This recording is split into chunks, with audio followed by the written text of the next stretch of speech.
What if I told you that the secret to cellular repair isn't what's on your plate, but when you're eating it? Most people think longevity is a game of subtraction. Subtract the carbs, subtract the calories, subtract the joy. But the latest research into circadian biology tells a completely different story. It's not about eating less. It's about eating in sync with a clock you didn't even know you had, inside every single cell of your body. In our last video, we covered the protein trick that triggers autophagy without fasting. Today we're going one layer deeper. By the end of this video, you'll have a simple 24-hour timing protocol that turns your body's natural rhythm into your most powerful anti-aging tool. Same food, same calories, completely different biology. Here's what most people don't know. We used to think the body had one master clock, a tiny region in the brain called the suprachiasmatic nucleus, or SCNN. It reads light from your eyes and tells you when to sleep and when to wake.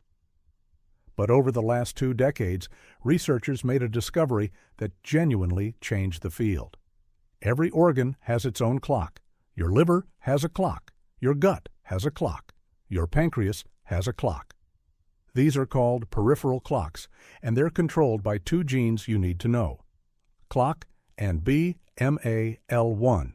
These genes switch on and off in a 24-hour cycle, controlling when your body burns fat, when it repairs DNA, and when it flushes out metabolic waste.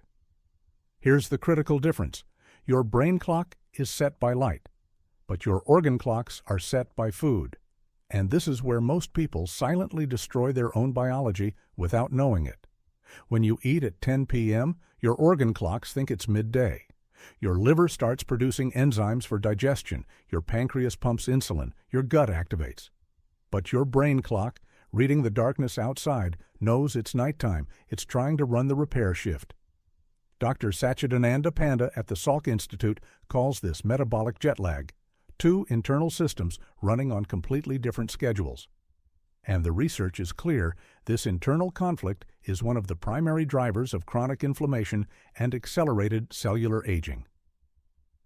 Think of your body as a 24-hour manufacturing plant running 2 shifts.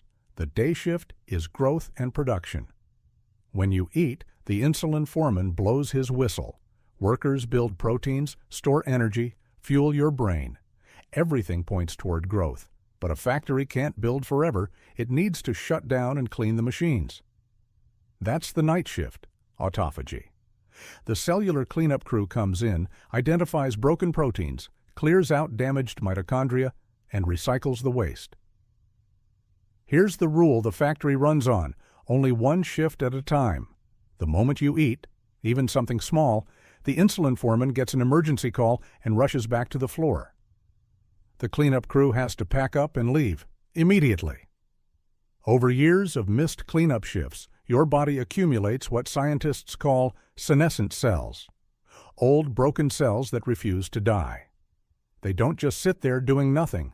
They actively leak inflammatory proteins, specifically IL-6 and TNF-alpha, into surrounding tissue.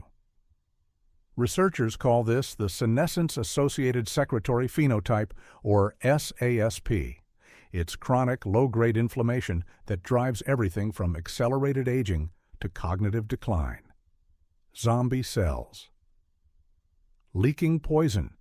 Every single night, you eat late. To stay young, you have to give the foreman a firm clock-out time. So how do you fix it? You use the 10-hour window. This isn't aggressive intermittent fasting. You're not going 18 or 20 hours without food.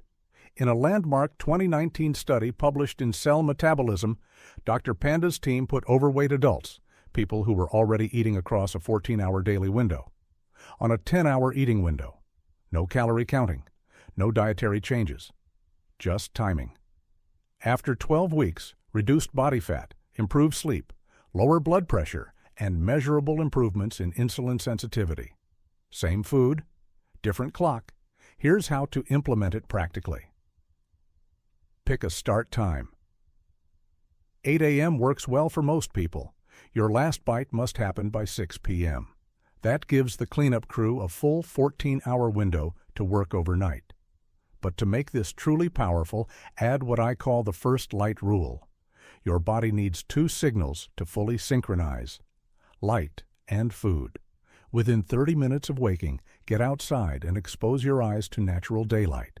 Even on a cloudy day, outdoor light is 10 to 50 times brighter than indoor lighting and is sufficient to reset the SCN.